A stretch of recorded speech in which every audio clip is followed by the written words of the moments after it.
মাঠ জুড়ে থাকা সাদা ফুলগুলোর ভেতরেই লুকিয়ে আছে কোটি টাকার কালো সোনা। আর এই কালো সোনা চাষ করেই শূন্য থেকে কোটিপতি বনে গেলেন শাহিদা বেগম। সাদা ফুলের মাঝে কালো সোনার চাষ করে এখন সফল তিনি। দুই পাখি জমি থেকে আমি 80 কেজি বীজ পেলাম, দুই মন। 40% থেকে 2 মন বীজ পেলাম। 2 মন বীজ আমি 80,000 টাকা বিক্রি করতে পারলাম ওই সময়ই। প্রথম বছরই 80 কেজি পেঁয়াজ বীজ ঘরে তুললেন তিনি, যা বিক্রি করে আয় হয় 80,000 টাকা। এটাই শাহিদার কৃষিকাজে আগ্রহ বাড়ানোর সূত্রপাত। যখন আমি প্রথম করলাম 80,000 টাকা পাইলাম, তখন আমার আমি চিন্তা করলাম যে আলহামদুলিল্লাহ, আমি একবারে কিন্তু আমি 80,000 টাকা কখনো চোখে দেখিনি। তো ওই দিক দিয়ে আমি প্রতি বছরে ওই জমিটা বাড়াইলাম। ফরিদপুরের অম্বিকাপুর ইউনিয়নের গোবিন্দপুর গ্রামের শাহিদা সোনার মতো দামি এসব বীজ বিক্রি করে শূন্য থেকে এখন কোটিপতি তিনি। 200 মণ বীজ প্রায় আমি 4 কোটি টাকা বিক্রি করলাম। তখন বাংলাদেশে একটা আলোড়ন সৃষ্টি হয়ে গেল। কৃষক পরিবারে জন্ম না হলেও বিয়ের পর শ্বশুরবাড়ির জমিতে কৃষিকাজ শুরু করেন শাহিদা। বেকার স্বামীর সংসারে ভাগ্যের চাকা ঘোরানোর জন্য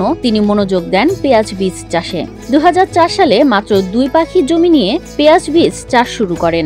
আমার বাবার বাড়ি কৃষক ছিল না, আমার স্বামীর বাড়ি কৃষক ছিল, স্বামী ছিল বেকার। তো কৃষিকাজটা আমি করতে পারতাম না, আমার অনেক কষ্ট হইতো এবং অনেক মানুষের কথা শুনতে হইতো, শাশুড়ির কথা শুনতে হইতো। প্রতি বছর তিনি চাষের পরিধি বাড়ান। স্থানীয় কৃষি সম্প্রসারণ অধিদপ্তরের প্রশিক্ষণ নিয়ে উন্নত জাতের পেঁয়াজ বীজ আবাদ করেন। বিএডিসির লাইসেন্স নিয়ে তিনি চুক্তিভিত্তিক চাষী হন। তো হাওলাত করে আমি তখন পেঁয়াজ আমি 2 পাখি জমি বর্গা নিয়ে আমরা নিজেরাই লাগাইলাম, মাত্র 2 জন লেবার দিয়ে, আমার হাজবেন্ড আমি। 2020 সালে 30 একর জমিতে পেঁয়াজ বীজ আবাদ করে 200 মণ ঘরে তুলেন, যা বিক্রি করে আয় হয় 4 কোটি টাকা। গত বছর প্রতি মণ পেঁয়াজ বীজ বিক্রি হয় 2.5 থেকে 3 লাখ টাকায়। বর্তমানে 100 একর জমিতে তিনি চাষ করছেন, যা থেকে আশা করা হচ্ছে 65 মেট্রিক টন পেঁয়াজ বীজ থেকে 5 কোটি টাকা আয় হবে। আমি প্রতি বছরে জমি বাড়াই, উৎপাদন বাড়াই। এইভাবে করতে করতে যখন আমি 2020 সালে যখন আমি 30 একর জমি করলাম, তখন আমি 200 মণ বীজ পেলাম। প্রতি কেজি পেঁয়াজ বীজ বিক্রি হয় 6 থেকে 8,000 টাকায়। মণপ্রতি দাম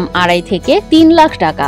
দামি হওয়ায় স্থানীয়রা এটিকে কালো সোনা আখ্যায়িত করেছেন। তো এই 22 বছরে আমি একটু একটু করে জমি বাড়াইছি। 100 একর জমিতে আমার পেঁয়াজের বীজ আবাদ হয়েছে প্রায় 36 টন। তো ইনশাল্লাহ বাজার মূল্য যদি ভালো থাকে, আমার 3 কোটি 3.5 কোটি খরচ হলেও আমি 5 কোটি টাকা বিক্রি করতে পারবো। হিরন আরো মিনারেল ওয়াটার মাত্র 50 পয়সায় প্রতি লিটার।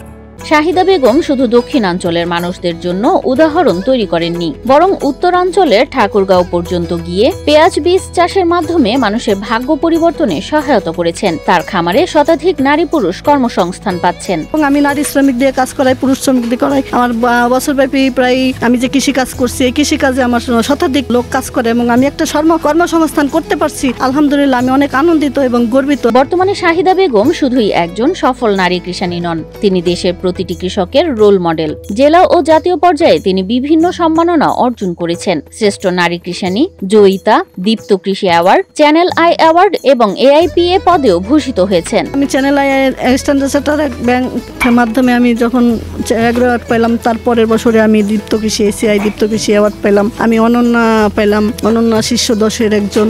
জেলায় জয়িতা হইলাম আমি অর্থনৈতিকভাবে স্বাবলম্বী যে নারী, এবং আমি বিভাগীয় জয়িতা হইলাম ঢাকা বিভাগের শ্রেষ্ঠ জয়িতা অর্থনৈতিকভাবে স্বাবলম্বী যে নারী এই হিসাবে। আলহামদুলিল্লাহ, আমি অনেক পুরস্কার পাইছি এবং আমার উৎসাহ বাড়ছে। আজও শাহিদা বেগম নিজের জন্য নয়, দেশের জন্য কাজ করছেন। তার মূল লক্ষ্য দেশকে পেঁয়াজে স্বয়ংসম্পূর্ণ করা এবং বিদেশে রপ্তানির মাধ্যমে দেশের কৃষি উন্নয়নে অবদান রাখা।